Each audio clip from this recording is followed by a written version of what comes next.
林小姐，你确定要预约1个月后的记忆提取吗？桌子对面的医生脸色严肃，我接过文件，眼前弥漫起一片水雾。跟了陆寒云6年，他将我宠入骨子里，会在新年时为我燃尽烟火，带我看遍世间繁华。陆寒云曾说我有一双和他亡妻一样的眼睛，不染尘埃，貌若星河。可直到昨晚的一夜缠绵后，他用手指轻抚我的眼睛，声线温柔。阿眠，他的眼睛生病了，医生说只有换眼才能救他。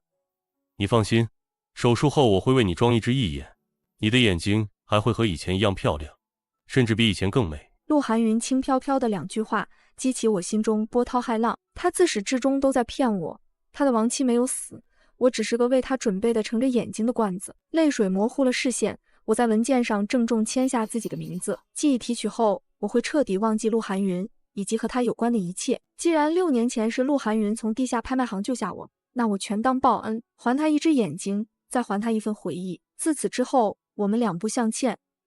走出疗养院大门，我接到陆寒云的电话。阿眠，你去哪儿了？我们今天要去医院做配型。陆寒云的声音还是那么温柔，好像在问我早饭吃了什么一样平静。我马上回去，陆总。怎么开始叫我陆总了？这又是你想的新花样吗？你放心，我已经联系了最好的眼科医生，等你恢复好了我们再玩。我将手机拿远，蹲在地上大口喘气，胸口疼得难以自持。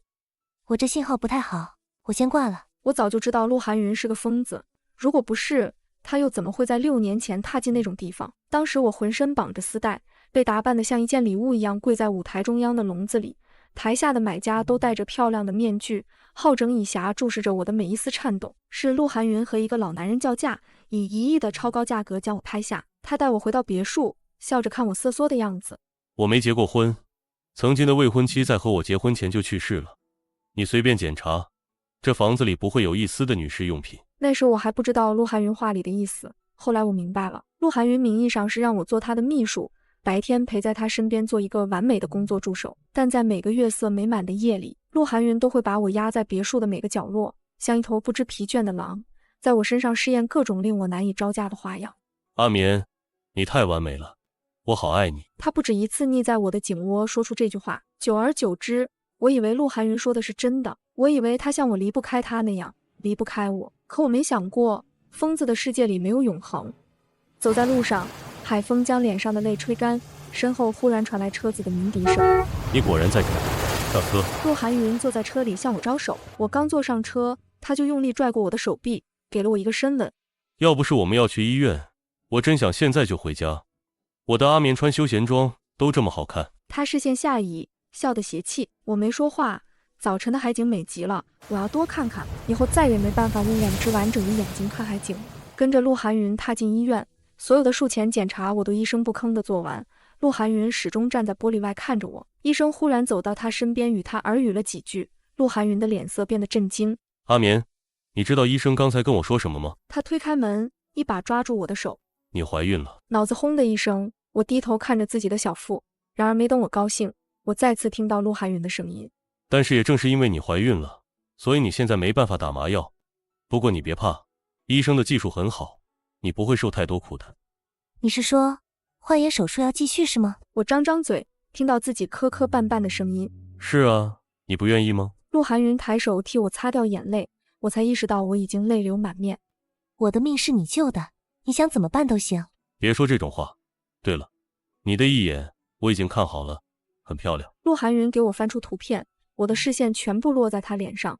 陆寒云就好像在给我分享未来构想一样，笑得格外好看。被推进手术室的那一刻，我看到陆寒云站在门外向我招手。我等着你。可是陆寒云，你等的到底是我，还是你那位装着我眼睛的白月光？我缓缓闭上眼睛，眼泪自耳畔划过，杳无声息。手术刀割开皮肉的声音不停地透过骨头传进我的大脑，太痛了！我的冷汗浸透了身下的床单，几乎是注视着锋利的寒光剜进我的眼眶，看着深红的血液喷薄而出。随后，世界陷入一片黑暗。不知过了多久，我的意识骤然清醒，惊惶之中，我打翻了手边的床头柜，手上的针头被我的动作扯掉，我几乎是连滚带爬地缩在墙角。护士和医生围绕着我，他们七嘴八舌的不让我哭，说眼泪会污染伤口，会感染之类的话。可是我没听到陆寒云的声音。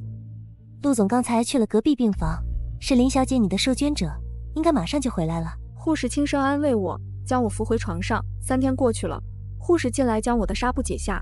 林小姐，您现在可以睁开眼睛，看能不能适应。刺眼的光亮照进眼睛，护士拿来镜子，我看到自己的脸上，一只眼睛是灵动的琥珀色，另一只是没有高光的幽蓝。阿眠，你真美。陆寒云的声音闯入我的耳朵，我有些费力的聚焦视线。他站在门口，手里拿着一大束鲜艳的红玫瑰。陆寒云将花摆在我的床头。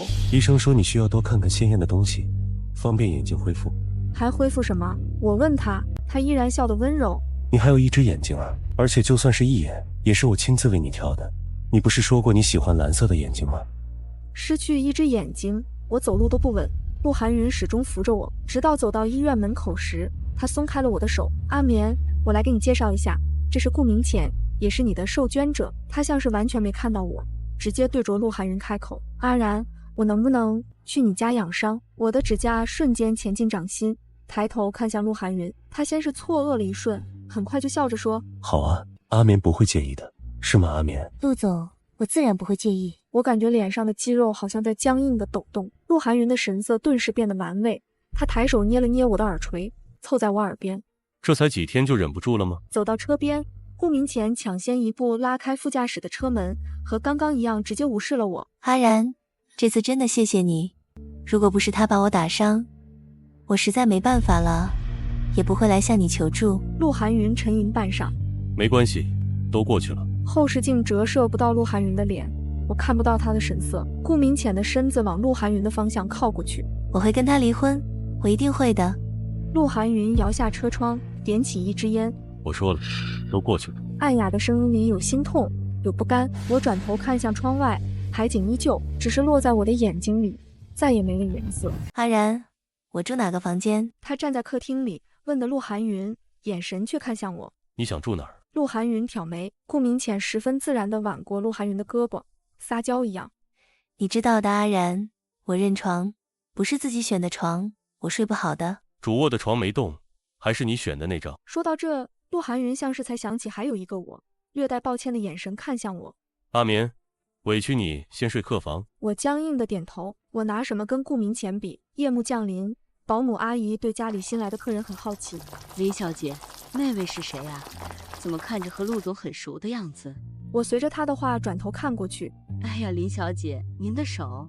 保姆的尖叫打断了我的思绪，低头才发现，不知何时拇指上被菜刀划出一道口子。怎么这么不小心？陆寒云走过来，捧起我的手，我刚想说没事，林小姐，快用酒精擦擦。顾明浅拿着一瓶酒精，对着我的伤口直接倒了上去。我被痛得两眼一黑。哎呀，抱歉啊，林小姐，我不知道酒精消毒会这么痛。阿然，我不是故意的，只是你以前跟我说酒精能消毒，我才拿酒精来的。陆寒云很自然地拥住他，皱着眉低声问他：你还记得我跟你说了什么？当然，阿然你不知道，这些年我每次被他打的时候，都会想起你曾经跟我说过酒精可以消毒。我的心因为顾明浅的话凝成了一团，愤怒开始在我的心底燃烧。时至现在，我终于明白，他不是来借助的，他是要让我认清楚自己的位置。这7年苦了你了。他眼中的悲伤看得我心如死灰。韩云将他横抱起，没有给我一个眼神就上楼。客厅里只剩下一地碎光，我捏着手腕蹲在地上。林小姐，你跟了陆总这么久，也该习惯了。陆总他没有心的。阿姨说的没错，陆寒云没有心，可我有啊。我的心在今夜被陆寒云一点点捏碎了。午夜将至，我缩在客房的床上，窗户没关，夜风冷冷地透进来。忽然门被人打开了，我下意识看向门口，一个高大的影子靠过来，很自然地掀开被子躺在我身侧。陆寒云像是感觉到我浑身的僵硬，他环着我的手臂收得更紧了。手还疼吗？我轻轻摇摇头。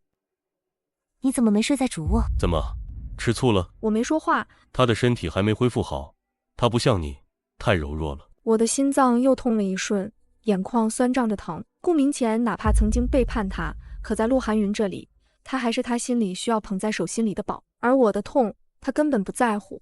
今天怎么这么安静，都有点不像你了。陆总，我现在肚子里有孩子，你别……陆寒云的眸中闪过一丝阴鸷，单手撑起身子，端向了我几秒。他的大掌缓缓摸上我的小腹，我以为他会看在孩子的份上停下。这是对你反抗我的惩罚，还想再来吗？我不介意看你。我额头上冒出冷汗，咬着牙没再出声。陆寒云再次轻笑一声，早点乖乖的不就好了？陆寒云死死捏住我受伤的那只手，抓着它向下，疼痛瞬间盖过了一切知觉。我瞪大眼睛在黑暗中咬牙望着他。陆寒云挑起眉毛，灼热的呼吸喷在我的睫毛上，直接忽略掉我眼中的痛苦。且别浪费，我喜欢有用的东西。我曾经觉得我和陆寒云是彼此契合，直到今夜我才知道，陆寒云甚至没把我当成一个有感知的人。我想告诉他我肚子疼，可我眼前的陆寒云正在逐渐变得模糊。最后他捂上了我的眼睛，我彻底陷入黑暗。不知道我睡了多久，在醒来时，全身像是被卡车碾过一般酸痛，鼻腔中满是消毒水的味道。我发现手臂上插着针头，病房门被人推开，护士拿着病历走进来，看见我醒了，脸上的鄙夷完全不加掩饰。林明是吧？你流产了？一句话将我冻在了原地，我不敢置信地望向他。要是不想要小孩，就做好措施，那是条命，不是你们的道具。护士丢下2个白眼离开了，病房里只剩下我一个人，呆滞地摸着我的小腹。这里昨天还住着一个小小的生命，可如今它消失了，不是因为我的疏忽，也不是因为意外，是因为陆寒云。我可以把我自己放在尘埃里，但我不能把我未出世的孩子也当成陆寒云取乐的工具。门再次打开，我瞬间抬头，双目通红地看向来人。林小姐，寒云让我来看看你，你怎么样了？你怎么来了？我这里不欢迎你。我忍不住语气冷漠。林眠，没想到你竟然能怀上寒云的孩子，真是好命啊。不过怀上有什么用？保不住还是白搭。你可以回去了。我没忍住下了逐客令，往被子里一缩，谁知顾明浅直接走到床边，一把将被子掀开。顾明浅用的力气极大，他的脸上瞬间出现了5个红红的指印。我还没来得及问他，病房门就被打开了。陆寒云推开门，见到的就是我在床上坐着，而顾明浅趴在地上捂着脸，眼泪汪汪的样子。怎么回事？陆寒云沉下眼神，快步走过去，将顾明浅从地上扶起。寒云，我想林小姐应该也不是故意的，她肯定是生气我去家里住才会。顾明浅的话只说一半。阿眠，你不打算解释一下吗？我躺着没出声，只从被子里伸出一只手，指向天花板上挂着的监控摄像头。顾明浅脸上的血色瞬间消失殆尽。你这是什么态度？令顾明浅没想到的是，陆寒云的这句话里含着无法掩饰的怒气，却不是对他说的，而是对着床上的我。我该是什么态度？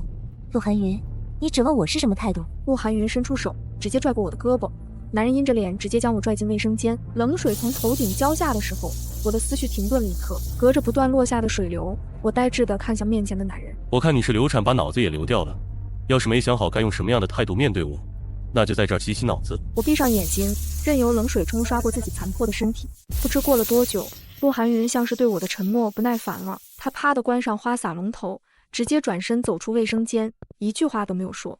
我们走。我听到陆寒云在和顾明浅说，病房门很快发出一声沉闷的响声。我哆嗦着身体，缓缓蹲下，紧紧抱着膝盖。3天后，我出院，阳光很刺眼。我站在医院门口，刚想打车，路对面传来车喇叭声。陆寒云踩灭手里的烟，长腿包裹在西装裤里，眼神沉静。身体没事了？他很自然地想要伸手接过我的包，对我侧身躲开了。陆总，我很好，已经痊愈了。还生气呢？陆寒云伸手掐住我的下巴，强迫我和他对视。没有，陆总，我没生气。说谎。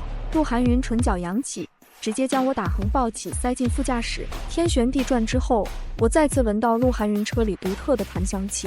我第一次觉得这个味道有些反胃。陆总，我会尽快搬走，您放心。陆寒云瞥我一眼。别闹了，阿眠，你能搬去哪儿？去哪儿都好。我话音刚落，就感觉男人身周的气压变低了。我十分费解地看向表情冷峻的陆寒云，不过是少了个小宠物而已，他至于这么生气？没等我想明白，车子就瞬间加快，仪表盘很快突破了100，心率猛地飙升，我立马抓住扶手。陆寒云，你疯了吗？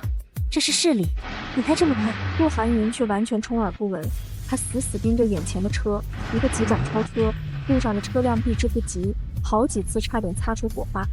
陆寒云，你冷静点行不行？红灯在面前亮起，车子刹那间刹住，刺耳的轮胎摩擦声令我难受的捂住耳朵。你真是个疯子！我抬手就要开门下车，却发现车门早已被男人反锁。震惊之下，陆寒云一把抓过我的头发，捧着我的脸就吻了上去。我拼命推他，却始终抵抗不了男人的双手，一狠心咬了上去。嘶！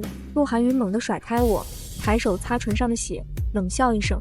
这么多年我都以为你是个家猫，没想到我家阿眠还有做野猫的潜质。他再次抓住我的头发，血腥味开始在两人的口腔里蔓延。我认命地闭上眼睛。突然，陆寒云的电话响起。你是陆寒云吗？这里是西桥区派出所，你是顾明潜的家属吗？他出了点状况，麻烦你过来一趟。我心中一凛，顾明潜出什么事会惊动派出所？陆寒云挂断电话，摁下车窗，车厢内的旖旎空气瞬间一扫空。他一句话都没说，直接带着我去了派出所。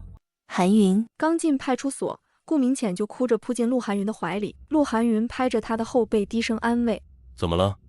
你别光哭，告诉我怎么回事。”这个画面落在我眼里格外嘲讽。我僵硬地站在一旁，看着陆寒云对顾明潜极尽温柔，可他对我呢？韩云，我害怕，他又来了，他又来找我了，我害怕。顾明潜柔柔弱弱地倒在陆寒云怀里，眼泪流得格外让人心疼。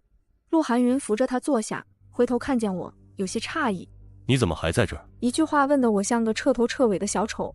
我抬头扯出一抹难看的微笑：“抱歉，陆总，是我多事了。”陆寒云皱眉：“你先别走，你留下陪他，我去找警察。”林小姐，人啊，还是该有些自知之明，你说是不是？你想说什么？你说呢？顾明潜低头，我顺着他的目光看到了一枚戒指，合适的戴在他的中指上。我的脸色瞬间变得煞白。就在你住院这几天，韩云跟我求婚了，你还不知道吧？否则今天警察怎么会给他打电话？我想起刚刚警察打电话时的问话：“你是顾明潜的家属吗？”家属？我怎么这么蠢，竟然没听出来这个词。陆寒云已经把顾明潜当成家人了，那我是什么？顾明潜用胜利者的笑容盯着我：“你的事，韩云都告诉我了。一个被卖进地下拍卖行的女人和一条野狗有什么区别？你该认清你自己的身份。”我浑身冰冷，感觉小腹处开始出现幻痛，膝盖一软，跌进一个温暖的怀抱。小姐，你没事吧？是一个年轻警察接住了我。我摇摇头，站直身子的瞬间，我看到了警察身后阴着脸的陆寒云，浑身上下没来由的打了个哆嗦。林秘书，你怎么这么急着投怀送抱？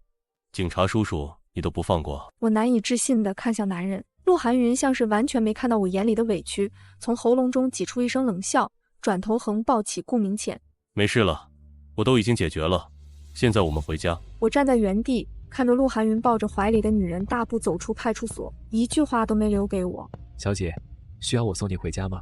刚刚的年轻警察看到我眼眶中的泪，手忙脚乱地帮我拿纸巾。我感激地看他一眼：“谢谢你，不用了。”再回头时，陆寒云的身影已经消失在拐角处。回到家时已经晚上了，别墅里没有一丝灯光。我摁开灯，被客厅里坐着的人吓了一跳。陆寒云坐在沙发上抽烟，面前烟灰缸里满满的都是烟头。你去哪儿了？没去哪儿。我换好鞋子，转身向着客房走去，却被起身的男人一把拽住，脚下一绊，两人一同摔倒在地毯上。我疼得眼冒金星，陆寒云却像是丝毫感觉不到一样，眼神阴冷。皮带搭扣开启的声音清晰地传进我的耳朵里，完全没来得及思考，我抬手就是一巴掌，重重地扇在男人脸上。你够了，陆寒云。陆寒云的动作瞬间停住。哼，在外头吃饱了是吧？那个小警察那么年轻。我呼吸一滞，怒火瞬间蔓延至心头，咬着牙再次抬手，掌心却在扇到陆寒云脸上前被他握在了手里。男人的力气极大，死死捏着我的手，盯着我的眼神里满是占有欲。僵持了几秒后，陆寒云轻笑一声，从地上站起来。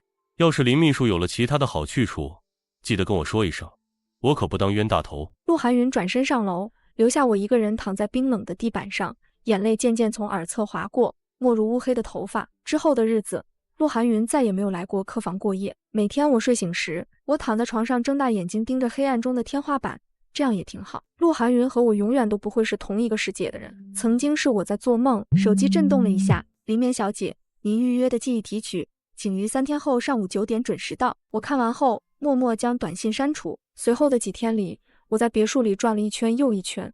我没有多少行李，只收拾出来一个小小的背包，唯一可以称得上是回忆的东西，就是抽屉里那堆陆寒云曾经在我身上乐此不疲实验过的道具。我打开抽屉，眼神像是被烫到似的猛缩，我很快就将抽屉合上了。3天时间过得很快，最后一天，我定了个闹钟，早早爬起来，却没想到会在厨房见到陆寒云。男人只是很平静地看了我一眼，随后低下头将盘子里的煎蛋吃完。陆寒云，我看着他要离开的背影，没忍住叫了他一声，声音里带着浓浓的哽咽。可陆寒云只是回头冷冷地瞥了我一眼，丢下一句：“有事等我回来再说。”防盗门被撞上，发出沉闷的响声。这就是了吧？这就是我这6年的结局了。我站在原地苦笑，我抬起头，想要不让眼泪落下。1小时后，别墅门口出来一个瘦弱的女人。我躺在记忆提取的手术台上时，面前的护士认真地向我讲解着记忆提取的注意事项。记忆一旦提取，将不会有任何放回的可能。我接过笔，在手术确认书上签下自己的名字。手术灯亮起，麻药推进身体，我缓缓闭上眼睛。在睁开眼时，我就会彻底忘记陆寒云这个人，不留一丝痕迹，好像他从未出现过。与此同时，陆氏集团，陆寒云坐在办公桌前，细细回想着金晨临眠叫他名字时的模样。女人低垂睫毛，咬着嘴唇的样子看在陆寒云眼里。陆寒云看向窗外，手指无意识地敲打着桌面，眼神逐渐变得晦暗。自己最近确实太过疏忽林眠，每天晨起离开虽然都会去他的房间矗立一会，盯着他的睡颜，但身为当事人的林眠并不知道。但想起他们矛盾的起源，陆寒云又一次冷下神色。现在既然林眠主动叫了他的名字，那证明他们之间的关系或许会有所缓和。陆寒云微微翘起唇角，给秘书打电话：“帮我把之前在设计师那儿定制的那件礼物取回来，我今天晚上要用。”这下午，陆寒云的心都仿佛早已飘回家，拿起手机给林眠的号码发了条短信。林眠并没有回复。陆寒云盯着屏幕，心下纳闷，难不成没看手机，或是还没睡醒？不过想到林眠刚刚流产，估计也不会去别的地方，陆寒云又放下心来。总算挨到了下班时间，陆寒云拎起包就冲出了公司。一路上，他都在想象林眠晚上会像一朵盛放的玫瑰。陆寒云按下车窗，晚风将他的碎发吹得凌乱。忽然屏幕上出现来电提示，陆寒云下意识以为是林眠的消息。在看到屏幕上显示的顾明浅后，他的脸色瞬间沉下。怎么了？有事情就说。寒云，我今天晚上跟小姐妹有个聚会，你要不要来啊？你和你姐妹聚会，我去干嘛？我给你准备了惊喜，如果你不在的话，这份惊喜要给谁呢？什么惊喜？你不会是把我最近要合作的那家老总给搞定了吧？电话那头，顾明浅的脸色微僵，陆寒云竟然在电话里就毫不避讳，让他去陪别的男人。他默默咬紧嘴唇。陆寒云将目光看向副驾驶放的礼盒，里面是他为林眠准备的睡衣，红丝绒的面料，上面缀着林眠最喜欢的红宝石，是陆寒云专门从非洲定制的。手指放在礼盒上，轻轻摩挲粗糙的纸皮包装。陆寒云唇角微勾，林眠一定喜欢，但今夜只能晚些再看到他穿了。绿灯亮起，陆寒云一个掉头驶向顾明浅刚刚说的聚会地点。寒云，你来了。高挑金贵的身影扎进顾明浅的目光中，他脸上瞬间挂满笑容，踩着高跟鞋快步走过去，很自然地挽住陆寒云的胳膊。陆寒云细细打量了一圈，并没有看到顾明浅在电话里说的那位合作方老总。你说的合作方呢？你不是说他来了吗？陆寒云将自己的胳膊从顾明浅怀里抽出，居高临下地问他：“我不这么说，你会来吗？”陆寒云没想到竟然被这个女人摆了一道，略显烦躁地盯着她看了2秒，牙关咬住又微微松开，倒也没必要在一群女人面前失态。寒云，你都不好奇我今天给你准备的惊喜是什么吗？陆寒云不屑地啧了一声，再次把胳膊抽出来。你说就是了，干嘛动手动脚的？忽然一声拉闸的声音响起，陆寒云眼前瞬间变得一片黑暗。就在这时，顾明浅也松开了他的手，灯光再次亮起。陆寒云眯起眼睛，双手插兜站在原地。顾明浅换了身衣服，穿着洁白的连衣裙，红着脸慢慢走向陆寒云。他步步娉婷，手里拿着一个精致的戒指盒，打开里面是一枚银白色的戒指，上面缀了一圈的碎钻。寒云，你愿意娶我吗？陆寒云愣了2秒，忽然唇角勾起一抹冷笑。我凭什么要娶你？顾明浅的脸色瞬间煞白，他第一时间看向台下的小姐妹们，果不其然，那些势利女人的脸上纷纷显出嘲弄。6年前，顾明浅逃婚后过的日子只有他自己清楚，他再也不要过那样的日子。顾明浅从来不在乎陆寒云是否爱他，他只在乎名分。顾明浅原以为陆寒云会像6年前那样面无表情地同意和他的婚事，可现在陆寒云却站在台上满脸嘲讽地问他：凭什么？寒云，你难道不爱我吗？当然不爱你。那你爱谁？你难道爱……陆寒云很自然地解释：我爱的自始至终都是阿眠，至于你，我之所以会让阿眠救你，不过是因为你曾经救过我，他和我自始至终都是一体的。你不觉得你说这些话很可笑吗？哪里可笑？我并不觉得可笑，反倒是你。陆寒云上下打量顾明浅一番，嗤笑一声。就算是垃圾，我也不会捡回家第二次，更何况我从不捡垃圾。说完，男人没有再给他一个眼神。抬脚就要离开，他眼含着泪水，开始口不择言。可林眠不过是个地下拍卖会的野女人。陆寒云的神色忽然就暗了下来。你再说一遍。我说，她不过是个拍卖会的野女人。空气凝固了瞬间，几乎一刹那，陆寒云冲到顾明浅面前，猛地掐住他的脖子，将他狠狠推在墙上。谁给你的胆子这么诋毁他？男人的声线变得极为可怖。我不说了。陆寒云，你干什么？浅浅毕竟是个女人，你怎么能这样对待她？就是啊，陆寒云，你能不能有点修养？耳边女人叽叽喳喳的声音吵得陆寒云头痛，他缓缓松开手。顾明浅，你给我记住了，从此以后不要再出现在阿眠的面前，你不配。说完，他大踏步地离开会所。顾明浅靠着墙慢慢往下滑，直至坐在地上。透过人群，他的眼神依然死死粘在陆寒云身上。会所外，陆寒云坐在驾驶座上，低声骂了一句。拐到别墅门口，陆寒云有些意外地发现别墅里黑暗一片，没有灯光。他翻出手机，消息依然停留在他给阿眠发的最后一条短信上。忽然有些莫名的心慌。陆寒云走进别墅，家里的陈设和今早走时一模一样。陆寒云松了口气，看来阿眠应该只是出门了，但这么晚不回家，还是要接受惩罚的。只是这惩罚该由他来定。帮我订一束红玫瑰，现在就要送来我家里。不到半个小时，秘书就将玫瑰花送到了。陆寒云躺在客房的床上，将娇艳欲滴的花瓣一片片撕下撒在自己身上，赤身裸体地躺在林眠睡过的床上，闭上眼睛。陆寒云想起和林眠在一起时的日子。陆寒云锐利的眼神始终盯着门外，他在等林眠回来。进屋看见他现在这副样子，今晚顾明浅倒是提醒了他，每个人都爱惊喜，所以陆寒云将自己包装成了一个礼物。时间一分一秒过去，陆寒云的唇角渐渐抿紧，原本期待的眼神也开始变得晕沉。已经快要12点了，可林眠始终都没有回来。记忆医院里，我躺在手术台上，思绪像是河流中的水，一寸寸流入大海，再也不见。忽然我好像听到一个声音，极度悲伤的声音，我却听不清他说的是什么。直到睁开眼睛，身边的医生护士们都穿着白大褂，凑过来查看我的情况。林小姐，你有什么地方不舒服吗？我猛然摇头，那些如同水流一般的记忆再次涌进大脑，只是我发觉好像有一缕记忆不在其中。医生仔细为我做术后检查。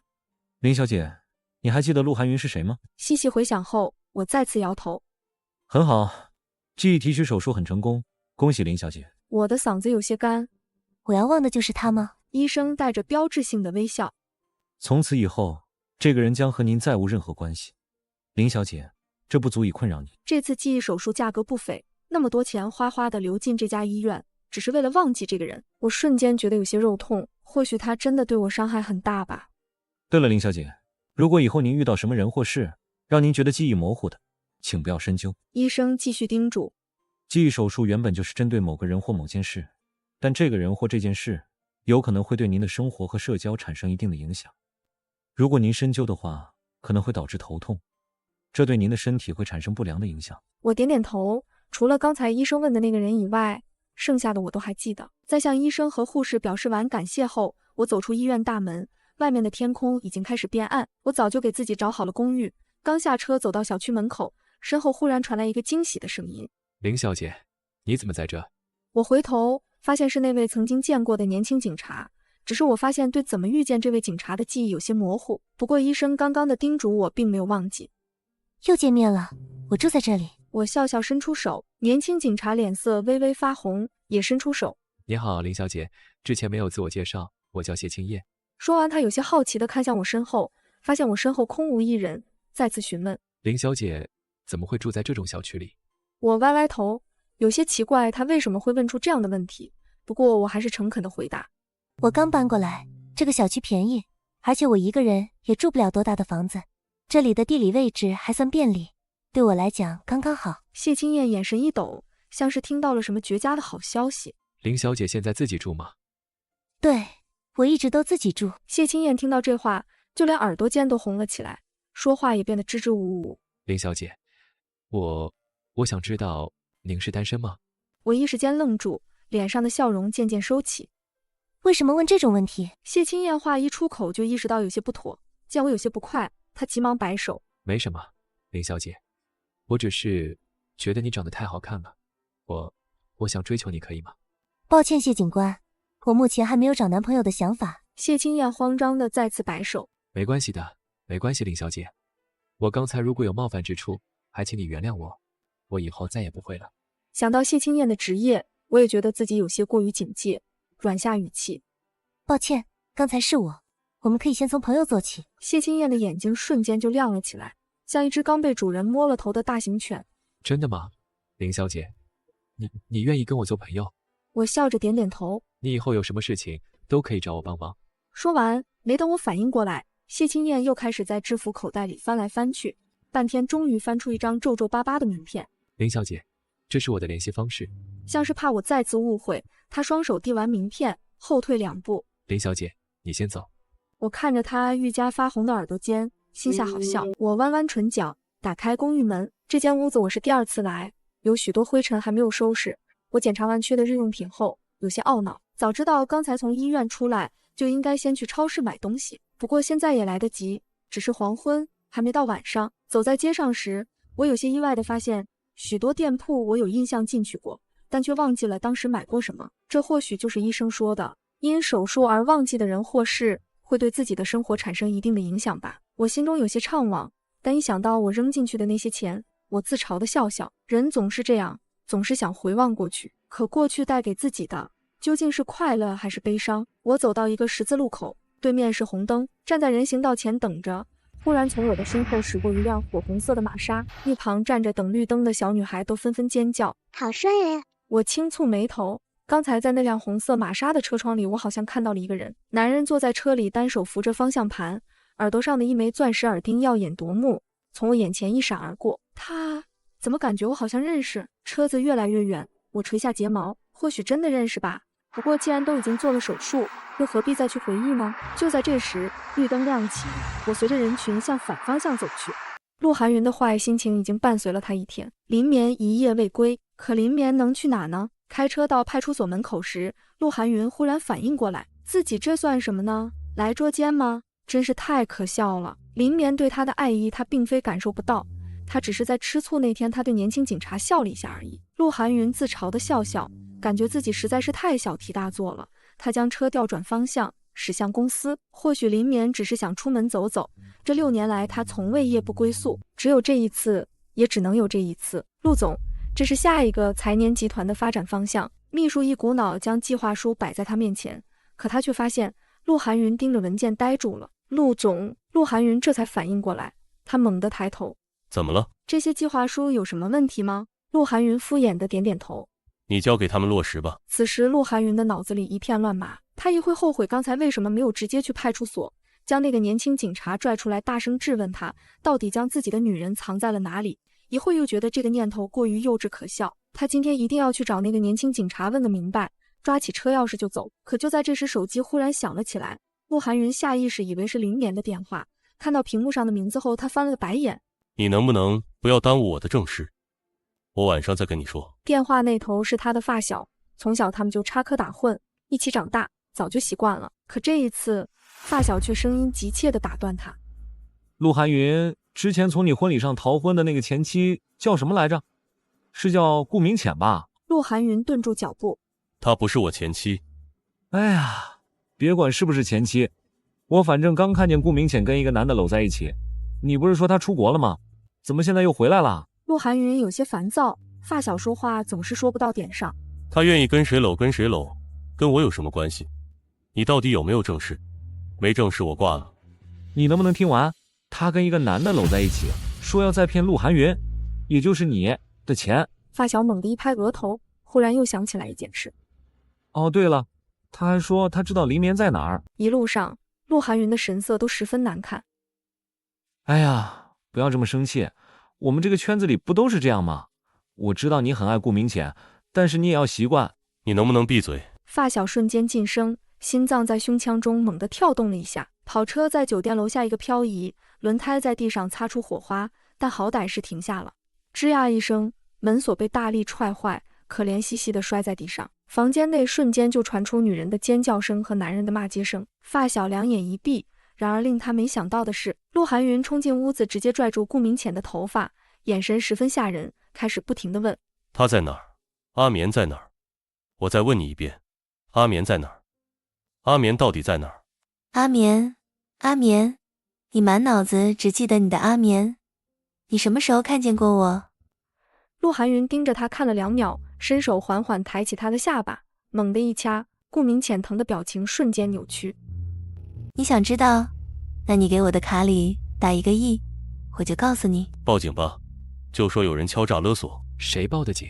陆寒云眯起眼睛，来的竟然是那天那个年轻警察，真是得来全不费功夫。陆寒云缓缓站起身，走到年轻警察面前，没等他开口，警察停下手中记录的笔，抬眼问他：陆先生，又见面了，你和林小姐是不是分手了？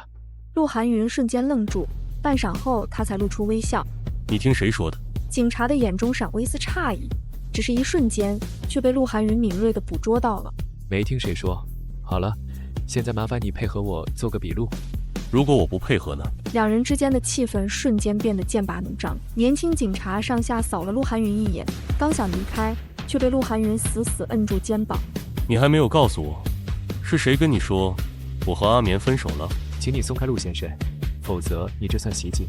陆寒云，你会后悔的，你这样对我，你一定会后悔的。顾明浅头发散乱，像个疯子一样，大声嘶吼着。陆寒云却一个眼神都没有给他。陆寒云微微一笑，牙齿白森森的，发小浑身一抖。再帮我个忙，帮我查一下刚才跟我说话那个警察的所有消息。我查到了，那个警察叫谢青燕，是刚刚毕业的警校学生，被分到你们辖区的派出所。陆寒云听着发小在电话里聒噪，捏了捏眉心，开口打断。我说，你什么时候能学会说重点？不是你让我查的这些吗？陆寒云发出一声冷笑。大天才，别告诉我你只查到了这些，否则我现在冲到你楼下，一把火把你公司烧了。听完发小在手机里的絮絮叨叨，陆寒云果断挂断电话，一脚油门，火红色的玛莎飞驰出去。此时已经入夜，陆寒云将车停在小区后门，坐在车里目视着来来往往的人群。忽然他看到了一个再熟悉不过的身影，陆寒云瞳孔一颤，几乎立马就要下车冲到林眠面前。不行，这样会吓到他。他强忍着心中想要将林眠五花大绑回家的冲动，慢慢开门下车。夜风有些冷，但林眠拎着2大袋东西走了一路，后背已经冒出一层细细密密的汗。他现在只想回家。刚刚加快脚步，林眠忽然发现面前出现了一片阴影。抱歉，先生，麻烦让一下。林眠原本不想说话，可抬头却发现面前的男人却始终盯着他一动不动。先生，麻烦你让一下。他不由加重语气，有些不耐。这个人怎么拦路啊？陆寒云看着这张熟悉的脸，眉头紧紧蹙起，心中的震惊无可复加。他的阿眠什么时候用这样的眼神看过他？疏离、陌生，好像从来不曾认识过自己。难不成认错了？忽然林眠手里的东西被陆寒云一把抢过，男人将他刚从超市挑选的日用品和食物全部扔在地上，直接拽着他的胳膊就往马路对面停着的那辆红色玛莎走去。林眠吓得眼泪瞬间溢出。你要干什么？放开我！救命啊！救命！男人的力气极大，林眠完全挣脱不了。一旁的路人看到这一幕，有2、3个中年人已经停下脚步，准备来询问情况。陆寒云的心里开始翻腾起一阵怒火，他的阿眠怎么能这么对他？我不认识他，我真的不认识他，求求你救救我！林眠惊恐地摇头，因为害怕眼眶中不断溢出眼泪。陆寒云的怒火已经达到顶峰，他拽着林眠的胳膊，将他猛地摁在玛莎的车门上，手腕被大力扭着的痛苦让他几乎两眼一黑。你怎么可能不认识我？你别装！你干什么？你再这样，我们报警了！放开他！路人越凑越多，都在纷纷谴责陆寒云的行为。陆寒云全都充耳不闻，他猩红的眼睛紧紧盯着女人因为恐惧而晃动的瞳孔。怎么会？怎么可能？在这么短的时间内，他就将自己忘了？难不成是因为出了什么意外？这个念头一蹦出来，陆寒云瞬间开始害怕。他担心自己刚才的动作太过粗暴，会弄疼林眠身上的伤口。林眠瞄准陆寒云的骨骼分明的手腕，直接狠狠一口咬了上去。可面前的男人却像是丝毫感觉不到疼痛一样，他甚至缓缓抬起另一条胳膊，将他紧紧拥在怀里。如果咬我能让你消气，那你就咬吧。警笛声很快自远方响起，直到这时，林眠的心才落在肚子里。他缓缓松开嘴，有些不敢相信这是自己咬出来的，伤口十分可怖，暗红色的鲜不断从牙印中溢出。林眠抬头看见陆寒云的额角已经冒出冷汗，看来这个男人也并非感觉不到疼痛。那他刚才为什么不推开自己？警察推开人群走过来询问情况，在看到来人是谢青燕时，林眠的眼睛瞬间亮了起来。谢警官，是你？林小姐，你没事吧？谢青燕走到他身边，担心溢于言表。林眠摇摇头，随后有些害怕地看向陆寒云。刚才是他。一旁的路人大姨已经开始帮林眠向警官讲解情况。谢青燕听完，眼神暗了几分，从腰后拿出手铐。陆先生，你是自己戴，还是我给你戴？15天后，陆寒云从看守所大门里走出来，发小站在马路对面的车门旁，晒着太阳等他。你怎么来了？行了，别叭叭了，告诉我你都查到了什么吧。一天天的就知道谈恋爱。